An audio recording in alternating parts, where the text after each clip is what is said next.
হবে। আজকে আলোচনা হবে ফাযাক্কির ইন্না যিকরা তানফাউল মুমিনিন।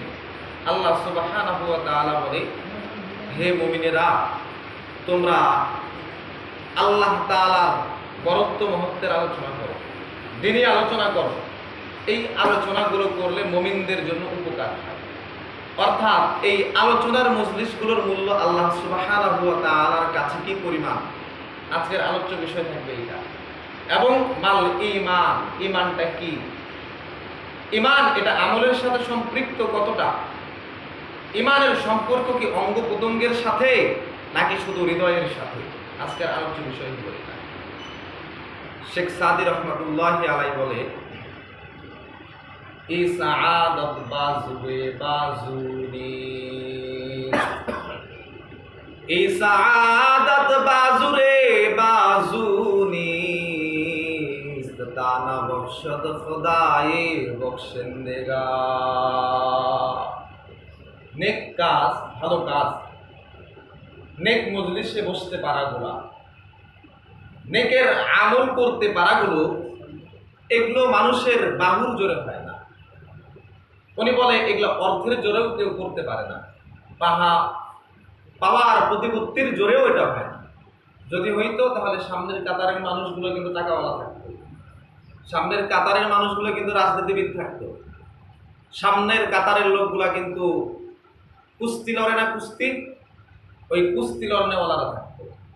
তো তিনি বলেছে যে তা না বখশত খোদায়ে বখশেন্দিদা, নেক কাজ করার তৌফিক আল্লাহ যেই লোকগুলোকে দান করে, শুধুই মাত্র ওই লোকগুলাই নেক কাজ করার সুযোগ পায়। কেউ বাহু জোরেও করতে পারবে না, অর্থের জোরেও করতে পারবে। ঈমান ইয়াকিনের মজলিসগুলা, দ্বীনি আলোচনার মজলিসগুলোর আল্লাহর কাছে কেমন মূল্য জানার দরকার আছে নাই বলেন? আল্লাহ সুবহানাহু ওয়া তাআলা পৃথিবীতে কিছু ফেরেশতাকে নিযুক্ত করে রেখেছে, যেই ফেরেশতাগুলোর কাজ হলো দুনিয়ার কোন জায়গায় ঈমানি আলোচনা হয়, আল্লাহর বরত্ব মহত্বের আলোচনা হয়, তারা এই মজলিসগুলো শুধু খুঁজে, আলোচনার ময়দানগুলো শুধু খুঁজে। যখন আলোচনার ময়দানগুলো পেয়ে যায়, তারা ওই জায়গাগুলোকে বেষ্টন করে নেয়, ঘিরে ফেলে। ঘিরে ফেলার পরে তারা ধারাবাহিকভাবে আরশ পর্যন্ত পৌঁছে যায়। আমরা তো লাইন ভাবে বসি, কিন্তু হাদিসে এসেছে যে ফেরেশতারা ওরা একজনের কাঁধের উপরে আরেকজন দাঁড়ায়া ওরা মজলিসটাকে এভাবে ঘিরে নেয়, উপর পর্যন্ত যেতে থাকে। তো আল্লাহ সুবহানাহু ওয়া তাআলা তো জানে যে তারা কোথা থেকে আসতেছে, কি ঘটছে। আল্লাহ তাআলা এরপরেও ফেরেশতাদেরকে জিজ্ঞাসা করে, ফেরেশতারা তোমরা কোথা থেকে আসো? তখন ফেরেশতারা উত্তর দেয়, আল্লাহ আপনার অমুক বান্দারা অমুক জায়গায় বসে আপনার বরত্ব মহত্বের আলোচনা করে। তো আল্লাহ তাআলা জিজ্ঞাসা করে, আমার ওই বান্দারা কেন বরত্বের মহত্বের আলোচনা করে, তারা কি চায়? তখন ফেরেশতারা বলে, আল্লাহ তারা জিন্দেগির গুনাহগুলো মাফ করাই নিতে চায়, আপনার জান্নাতের প্রত্যাশী।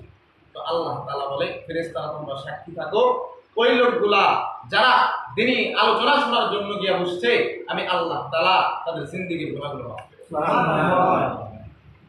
তাহলে নেক কাজের যে মজলিসগুলো আছে, নেক আমলের যে মজলিসগুলো আছে, এটা দাম আল্লাহর কাছে আছে না নাই বলেন? অন্য এক হাদিসের মধ্যে আসছে, রাতের বেলা যেমন দুনিয়া ওয়ালারা আসমানের দিকে তাকাইলে দেখতে পায় একটা চন্দ্র আর হাজারো তারকারাজি। তো যখন কোনো জায়গায় আল্লাহর বরত্ব নিয়ে কোনো মানুষ আলোচনা করতে শুরু করে, তো আসমানের ফেরেশতারা তারকারাজির মতো ঝলমল করতে দেখে এই মজলিসগুলায়। সুবহানাল্লাহ বলবেন না?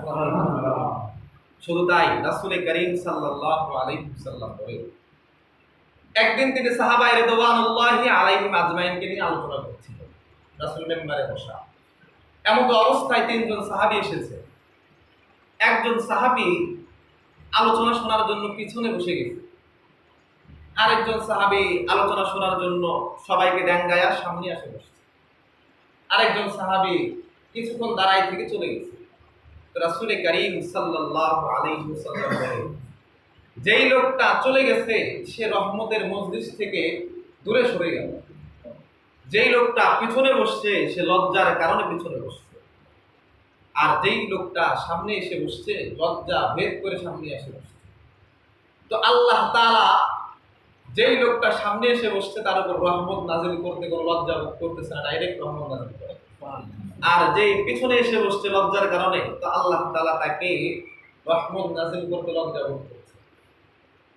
তাহলে এই নেককার মজলিসগুলো রহমতের মজলিস, হাদিস থেকে প্রমাণ পাওয়া গেল না? এবং আগে আগে বসার একটা ফজিলত আছে, এটাও একটা বিষয়। এই আলোচনা তো আগে কখনো করা হয় না, নতুন বিষয় এটা। এই জন্য এটা মনে রাখবেন, আসলে আগে আগে বসবেন, তাহলে বরকতটা পূর্ণাঙ্গ পাওয়া যাবে। অনেকে ভাবে যে সামনে আসে বসবো, হুজুর ডাইরেক্ট দেখবে আমাকে, শরম লাগে কিনা, এটা করা যাবে না। সামনে বসা এটা বরকত বেশি। এখন আসে এই দিনী মজলিসগুলা, আল্লাহর বরত্ব মহত্বের আলোচনার মজলিসগুলোর বরকতময় মজলিস, বোঝা গেল কিনা বলেন? এবার আসেন ঈমান কি জিনিস। ঈমান আমানা ইউমিনু ঈমানান। ঈমান শব্দের অর্থ হলো বিশ্বাস। ঈমান শব্দের অর্থ কি? বিশ্বাস। ঈমান এটা জবানে স্বীকার করতে হয়, লা ইলাহা ইল্লাল্লাহু মুহাম্মাদুর রাসূলুল্লাহ। আল্লাহ তাআলা রাসূলকে বলতেছে, উদউ ইলা সাবিলি রাব্বিক, উদউ ইলা সাবিলি রাব্বিকা বিল হিকমাতি ওয়া মাউইযাতিল হাসানাতি ওয়াজাদিলহুম বিল্লাতী হিয়া আহসান। ও পয়গম্বর, আপনি মানুষকে ইলা সাবিলি রাব্বিকা, আপনার প্রভুর দিকে ডাকুন। কার দিকে ডাকতে বলা হয়েছে বলেন? প্রভুর দিকে।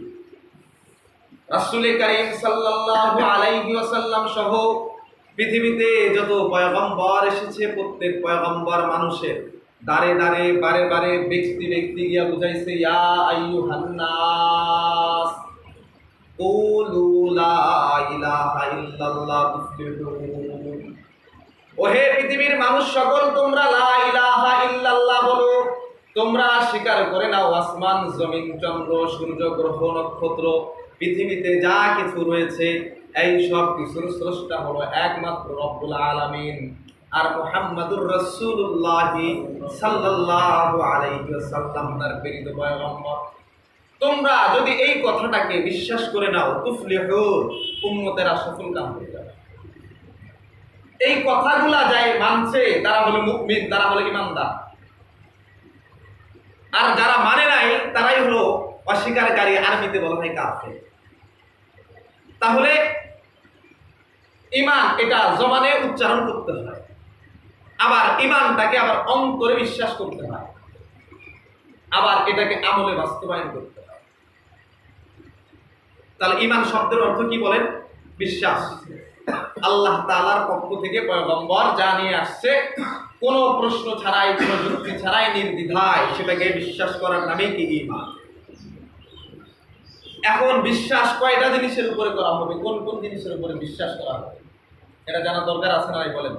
অনেকেই মনে করে আমরা শুধু আল্লাহর উপরেই বিশ্বাস করব, শুধু রাসূলের উপর বিশ্বাস করলাম, কিয়ামত দিবসের উপর যদি বিশ্বাস না করে কোনো সমস্যা নাই। অনেকে মনে করে ফেরেশতাকে যদি না মানি কোনো সমস্যা নাই, কিন্তু জটিল মারাত্মক সমস্যা আছে। হাদিস জিবরাইলের মধ্যে আসছে, عن عمر بن الخطاب رضي الله تعالى عنه قال بينما نحن عند رسول الله صلى الله عليه وسلم إذ طلع علينا رجل شديد بياض الثياب وشديد أسود الشعر لا يعرف منا أحد لا عليه أثر الصفر حتى جلس إلى النبي صلى الله عليه وسلم فأسند ركبتيه إلى ركبتيه ووضع كفيه على فخذيه قال يا محمد أخبرني عن الإيمان قال أن تؤمن بالله وملائكته وكتبه ورسله واليوم الآخر والقدر خيره وشره من الله تعالى। হাদিসে জিবরাইলের মধ্যে এসেছে, হযরত ওমর বিন খাত্তাব রাদিয়াল্লাহু তাআলা আনহু বলে, আমরা একদিন রাসূল করিম সাল্লাল্লাহু আলাইহি ওয়াসাল্লামের সাথে বসা ছিলাম। আমাদের কাছে এমন একজন লোক আসলো, যেই লোকটার চুলগুলো একবারে কুচকুচে কালো, যেই লোকটার পোশাকটা একবারে ধবধবে সাদা, লা ইয়ারিফু মিন্না আহাদুন, আমাদের মধ্য হতে কেউ ওই লোকটাকে চেনে না, কখনোই তাকে দেখে নাই। এবং সে যে দূর থেকে সফর করে এসেছে, সফরের কোনো ক্লান্তিও তার শরীরের মাঝে নাই। সে রাসূল করিম সাল্লাল্লাহু আলাইহি ওয়াসাল্লামের একবারেই কাছে গিয়া বসলো, রাসূলের হাঁটুর সাথে নিজের হাঁটুকে মিলাই দিল। এরপরে নিজের হাতগুলা রাসূলের উরুর উপরে রাখলো। উরুর উপরে রাখার পরে জিজ্ঞাসা করলো, মাল ঈমান ইয়া মুহাম্মদ, ঈমান কাকে বলে ওগো পয়গম্বর বলুন। রাসূল তখন বলল, আমানতু বিল্লাহি ওয়া মালাইকাতিহি, এক নাম্বার হলো আসমান জমিন এই সব কিছুর খালিক এক আল্লাহর প্রতি বিশ্বাস করা। যো একং দেববৈ বেদং বেদ নো দ্বিতীয়ং নো তৃতীয়স্ন চতুর্থ নো উচ্যতে নো পঞ্চম নো ষষ্ঠম সপ্তম নো উচ্যতে নো নবম নো দশম নো উচ্যতে। অর্থাৎ আল্লাহ তাআলা একক, এটা হিন্দুদের ধর্মগ্রন্থে বলা। লা ইলাহা ইল্লাল্লাহ কুল হুয়াল্লাহু আহাদ লা তুশরিক বিল্লাহ, কোরআনের আয়াত যেমন ওখানেও বলা আছে যে একং দিবৈ বিতন্দিত, মানে আল্লাহ ছাড়া অন্য কোনো স্রষ্টা নাই, দ্বিতীয় নাই, তৃতীয় নাই, পঞ্চম নাই, ষষ্ঠম নাই, কোনোটাই নাই, একমাত্র উনিই আছে। তাহলে একমাত্র আমানতু বিল্লাহ, আল্লাহর উপর স্বীকার করা, আল্লাহকে বিশ্বাস করে না। ওয়া মালাইকাতিহি, দুই নাম্বার ফেরেশতাগণের উপর বিশ্বাস করা। তিন নাম্বার ওয়া কুতুবিহি, সমস্ত কিতাব গ্রন্থের উপরে বিশ্বাস করা। ওয়া রুসুলিহি, সমস্ত পয়গম্বরকে বিশ্বাস করা। ওয়াল ইয়াউমিল আখিরি, কিয়ামত দিবসের উপর বিশ্বাস করা। ওয়াল কদরি খাইরিহি ওয়া শাররিহি মিনাল্লাহি তাআলা, ব্যবসায় ভালো হইলে আল্লাহর পক্ষ থেকে হয়, আবার খারাপটা আসলে অমুকে করছে, এটা না। ভালো মন্দ যেটাই হয় এটা কার পক্ষ থেকে হয় বলেন? আল্লাহর পক্ষ থেকে। আমাদের ধারণা কি ভালোটা হইলে আল্লাহর পক্ষ থেকে হয়, আর মুসিবতটা আসলে এলাকার অমুকে করছে, তখন এই মুসিবতের টেনশনে নামাজ পর্যন্ত কাজা হয়ে যায়। অথচ মুসিবত আসলে আগে কার কাছে যাইতে হয় বলেন? তাহলে ভালো মন্দ যা কিছু ঘটে সব আল্লাহ তাআলার পক্ষ থেকে ঘটে। এই ৫-৭টা জিনিসের উপর ঈমান রাখাটা হলো। সাহাবায়ে কেরাম শেষের দিকে জিজ্ঞাসা করলো, ইয়া রাসূলুল্লাহ, এই লোকটা কে? রাসূল বলল, হুয়া জিবরাইল আতাকুম ইউআল্লিমুকুম দীনাকুম, যে লোকটাকে দেখে তোমরা চিনতে পারো নাই, আসলে চিনবা কেমনে? তো জিবরাইল ছিল, কোনোদিন তো তোমাদের কাছে আসে নাই, উনি মানুষের সুরত নিয়ে আজকে তোমাদের কাছে আসে। কেন এসেছে? আতাকুম ইউআল্লিমুকুম দীনাকুম, তোমাদেরকে দ্বীন সম্পর্কে শিক্ষা দেওয়ার জন্য। ঈমান কাকে বলে? ঈমান বিশ্বাসের নাম। কার কার উপর বিশ্বাস রাখবা? হাদিসে জিবরাইলের দ্বারা এটা বলবে। আর আমল, আমল হলো এটা অঙ্গের সাথে সম্পর্ক, শরীরের সাথে সম্পর্ক, অর্থের সাথে সম্পর্ক। বাস অর্থ সময়ে দেহে দিয়ে নামাজ পড়তে হয়, টাকা দিয়ে নামাজ পড়া যায় নাকি বলেন? যাকাত যদি ফরজ হয় তাহলে দেহ দিয়ে যাকাত আদায় করা যাবে, অর্থ দিয়ে যাকাত আদায়। হজ যদি ফরজ হয় শুধু দেহ দিয়ে কি হজ করা যায় নাকি বলেন? টাকা এবং শরীরের মিশ্রণে হজ করা। তাহলে ইবাদত এটা অর্থ শরীরের সাথে সম্পর্ক। আরেকটা বিষয় হলো ঈমান। আমরা কিন্তু সবাই মুমিন, আমাদের ঈমান আনা সাহাবায়ে রিদওয়ানুল্লাহি আলাইহিম আজমাইনের ঈমান আনার মধ্যে পার্থক্য আছে না নাই বলেন? আমি কেন মুসলমান? আমার বাবা ছিল মুসলমান, এই কারণে আমিও মুসলমান। সাহাবায়ে কেরাম কেন মুসলমান? সাহাবায়ে কেরামের কাছে যখন রাসূল করিম সাল্লাল্লাহু আলাইহি ওয়াসাল্লাম দ্বীনের দাওয়াত নিয়ে আসছে, তারা ইসলামের হাকিকতটা বুঝে তারপরে ইসলাম ধর্ম গ্রহণ করছে। আমাদের উভয়ের মধ্যে পার্থক্য আছে কিনা একটু বলেন? আমরা কেন মুসলমান? আমাদের বাবা মুসলমান। সাহাবায়ে কেরাম কেন মুসলমান? রাসূল তাদের কাছে দাওয়াত নিয়ে আসছে, ইসলামের সচ্চাই হাকিকত বোঝার পরে তারা মুসলমান। এখন এই ঈমান আনতে গিয়ে আমাদের কোনো দুঃখ কষ্ট সহ্য করতে হয়েছে কিনা বলেন? এমন এক জন্মে, এমন এক দেশে জন্মগ্রহণ করলাম, গরু গোশত খাইতেও কোনো বাধা নাই। আমাদের পাশের রাষ্ট্রের ভাইরা নাম দিয়ে দিচ্ছে কুরবানি ঈদ থেকে বকরি ঈদ, মানে বকরি জবাই করে খাইতে হবে, এই জন্য নাম বকরি ঈদ। বাংলা বকরি বলে না, বকরি ছাগল। কোরবানি ঈদের নাম দিয়ে দিচ্ছে ওরা বকরি ঈদ, যে এখানে গরু জবাই করা যাবে না, বকরি জবাই করে ঈদ পালন করতে হবে। তারাও কিন্তু ইমানের একটা পরীক্ষা দেয়, তারাও কিন্তু ইমান আনার যে একটা কষ্ট, এটা কিছুটা হইলে ওরা বরদাস্ত করে। আযান দেওয়া যাবে না, শোনা যায় না, নামাজ পড়া যাবে না, ঈদের নামাজ পড়া যাবে না, বাধা শোনা যায় কিনা? আমাদের কি বাধা আছে কিনা বলেন? কোনো বাধা নেই। সাহাবায়ে কেরাম ইমান আনার কারণে তাদের অনেক বাধা, অনেক বিপদ, অনেক মুসিবতের মোলাকাত হয়েছে। কেমন? দুই একটা এক্সাম্পল দিলে হযরত আম্মার বিন ইয়াসির রাদিয়াল্লাহু তাআলা আনহু সম্পর্কে আলোচনা আছে। আম্মার বিন ইয়াসির যখন ঈমান নিয়ে আসে, যখন মুসলমান হয়, আম্মার বিন ইয়াসিরের লোকজন যারা ছিল, যারা কাফের ছিল, ওরা মুনিফ যারা ছিল, ওনাকে জ্বলন্ত অঙ্গারের উপর শুয়াই দিয়েছিল। ওই আপনার মাঝে মাঝে কাবাব বানায় না কয়লার আগুন দিয়ে? বগুড়ায় যখন ছিলাম দেখতাম রাস্তার পাশে আপনার ওই কয়লার আগুন দিয়ে কাবাব বানায়। তো ওই কয়লার মধ্যে একটা মানুষকে শুয়াই দিলে কেমন লাগে চিন্তা করা যায় নাকি বলেন? তো আম্মার বিন ইয়াসিরকে ঈমান আনার কারণে এই জ্বলন্ত অঙ্গারের মধ্যে শুয়াই দিল। তো একদিন রাসূল কারীম সাল্লাল্লাহু আলাইহি ওয়াসাল্লাম তার পাশ দিয়ে যাচ্ছিল, তো দেখে আম্মার বিন ইয়াসিরের ওই অঙ্গারের উপর শোয়া দিয়ে রাখছে, আর আম্মার বিন ইয়াসির চিৎকার করে কাঁদতেছে আর বলতেছে, ঈমান ছেড়ে দাও। আম্মার বিন ইয়াসির বলে, না, ঈমান ছাড়বো না। তো রাসূল দোয়া করতেছে, কুল ইয়া নারু কুনি বারদাও ওয়া সালামান আলা ইব্রাহিম আলা আম্মার বিন ইয়াসির কামা কুনতা আলা ইব্রাহিম। কুল ইয়া নারু কুনি বারদাও ওয়া সালামান আলা আম্মার কামা কুনতা আলা ইব্রাহিম।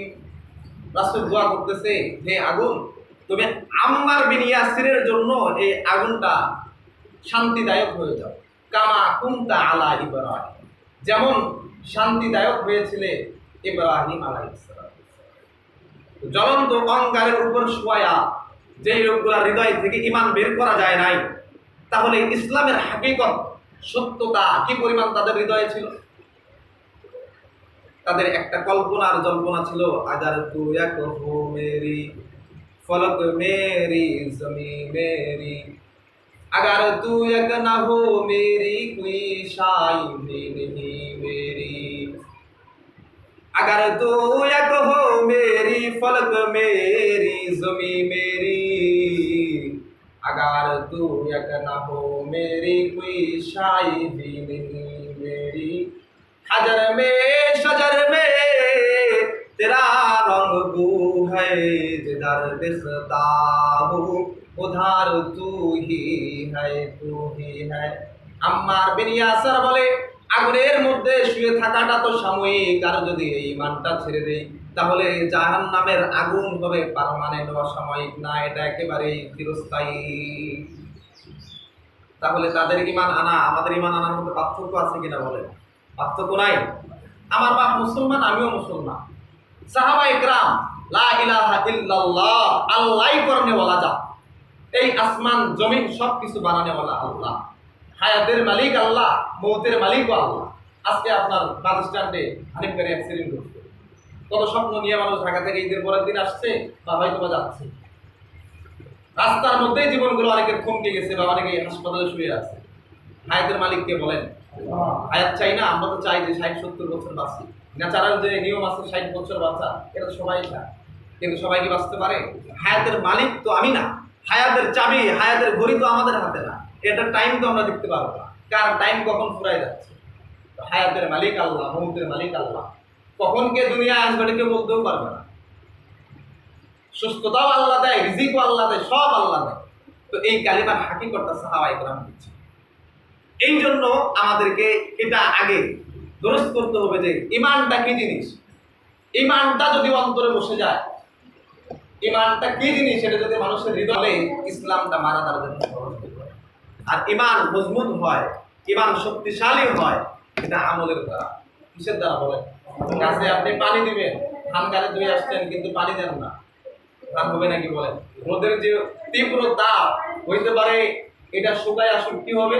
2 দিন পর কাটে আনে এটা দিয়ে জাল দিতে হবে। পানি দিয়ে যদি পরিচর্যা না করা হয় তাহলে ধান, ভুট্টা, আলু যেটাই গাড়েন না কেন এটা ফল দেয়। ঈমান এটা মেহনত করতে। রাসূল বলছে ঈমানকে